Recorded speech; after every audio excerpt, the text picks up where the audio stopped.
Hello, this is John Fry, and today we're going to talk about Google Calendar. As you noticed, I am signed in as Bedford ITRT today, and you can go to your Waffle and click on Calendar to get to Calendar. You also notice that you can just type in calendar.google.com and that will also take you to Calendar. Let's go ahead and take a look at the formatting of today's calendar. You'll notice on the left-hand side you have a month view. You also have several calendars called My Calendars on the left-hand side, and then you also have other calendars down here at the bottom. Right now, your calendar will default to whatever your sign-in name is. I am Bedford ITRT today. Most likely you'll have a calendar with your first and last name. Also, along with that calendar, you have default calendars called reminders and tasks. I have a fourth calendar here because on a previous session, I was in Google Classroom and I made a class called Test Class. So every time that you create a Google Classroom, you will also have a calendar in the lower left-hand corner. Any other calendars you will have a default calendar called Holidays in the United States, and maybe birthdays will be in there too as well, or any calendar that anybody has shared with you will be in there. In the upper left-hand corner, you have the Create button, which will create events. The three lines in the upper left-hand corner close the sidebar or open it back up. If you click today, it'll take you to today's time and date.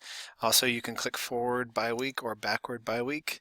You can search events. You can look up support for G Suite for Education apps. You have your settings menu here, which can change the format. It also can change the privacy view of your calendar and give you the ability to share your calendar. You also have a view of the calendar. You can go from a day view to the default week view to a month view and so forth. I personally like the week default view. Today we're going to discuss the difference between setting up events on your own calendar with your default name on it versus a calendar used specifically for a particular action, such as student and parent meetings, where you actually may have to share that calendar with other people. So the benefits of having two different calendars are you are able to create your own events with your name and be the only person to see it, but then also have other events that are a little bit more public that your administrators or peer teachers can see as well. So it's nice to keep those things separate. So let's go ahead and just start with how to create a new calendar so that we can differentiate between the two calendars. So it says here under other calendars, we just click the plus sign and it says create new calendar. So when we click create new calendar, I'm just going to go ahead and name my calendar parent student contacts, and that's where I'm going to have all of my contacts with parents and students as far as like meetings are concerned. And I'm going to go ahead and click create calendar. After that's complete, I can go ahead and go back to my main page. You'll notice that now I have a new calendar called parent and student contacts. If I'm not happy with the color, this gray brown color, I can click these three dots and change it to a color that I would like better. Each calendar has the ability to change into a different color that you'd like. All right, one of the simplest ways to create a calendar event is just to go to a spot on the calendar and actually just click on that spot. Say Friday the 10th, I'm going to make a tutorial video at 12 p.m. I just click on that and I actually get a very small box that gives me an event. So I'll say make tutorial. I have very limited options here. I have it on the 10th for 1 hour. I can change that to another time frame, say an hour and a half. I can add people to it, a location, a description, but you'll notice very quickly it defaulted to the Bedford ITRT calendar, and I can change that if I need to, but I'm just going to stay there.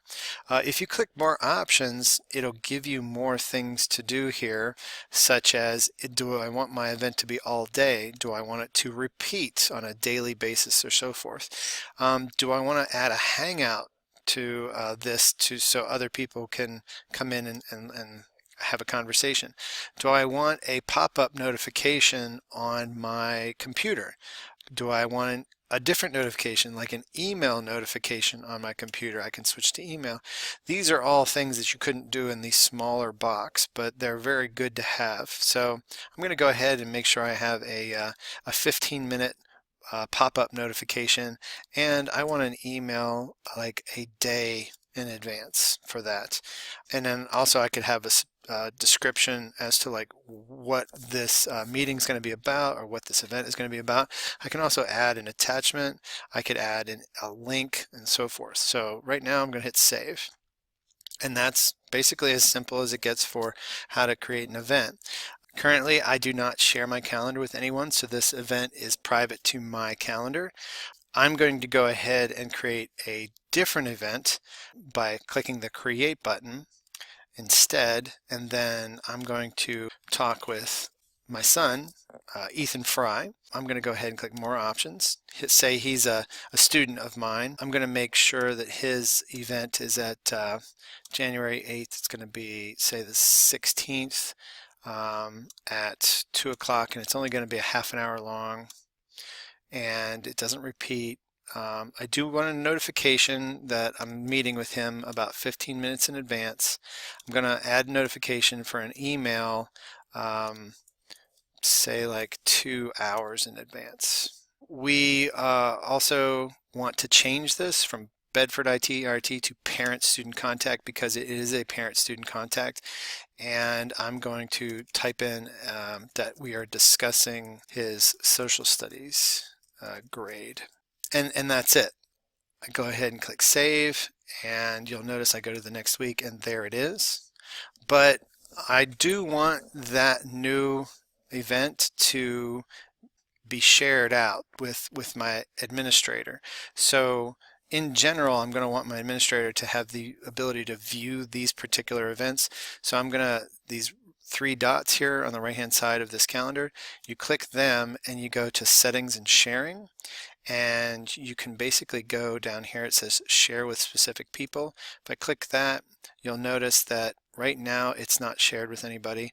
I can actually add people, and this is where I would add my administrator, Josh Cornett, and he has the ability to see all events and details. And then when I click send, he will actually get an email saying that he's been invited to view this calendar. I'm not going to do that to him today, but that's how it would be done. If you don't want a particular person, but you just want your calendar made available to the public, you can click Make Available to Public, and then you can create a shareable link right here, and that's the link that you could post on your personal website so that everybody could see what's going on that calendar if you wanted to make events that were available to the public in general. So those are some ways that people can access your calendar and share your calendar. Also, you notice that this calendar is in red. If I don't want to see that particular calendar right now and I just want a very simple view, I can actually click this check link and it'll take it off. It won't remove the calendar, it just will remove it from being viewed. So I still have the calendar there, but I can just turn it on and off depending on what I want to view. The next week after that, I'm going to actually have a conference with Ethan Fry's parents, Thursday the 23rd after school, so I'm going to do it at 4 o'clock there, and I'm going to click More Options right away, and I will say parent meeting about Ethan Fry. It's going to be about a half an hour long. I'm going to just add an email about 3 hours before so that I can know. But remember, very quickly, I don't want it on my own personal calendar. I want it on parent-student contacts. And I'm also going to say meet with Ethan's dad.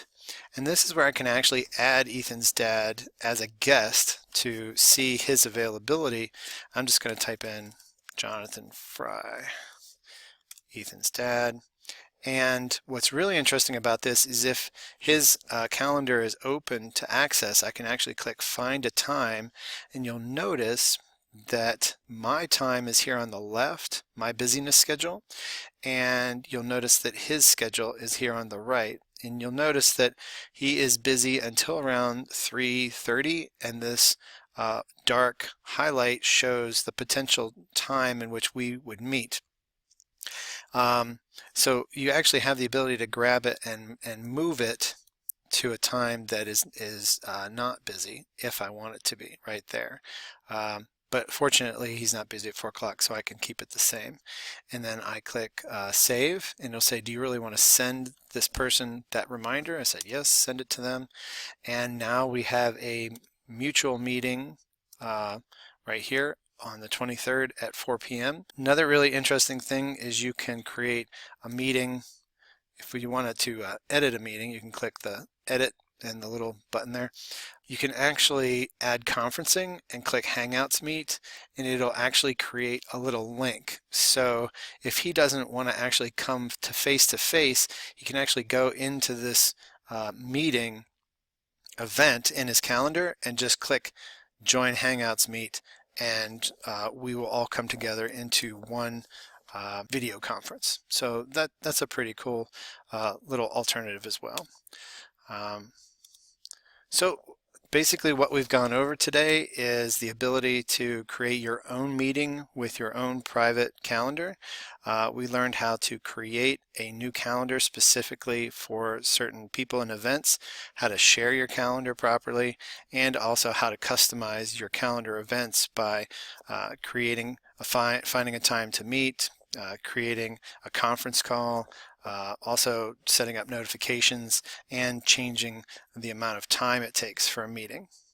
I hope this helps. If you have any more questions or comments, please email me, jonathan.fry@bedford.k12.va.us. Have a great day.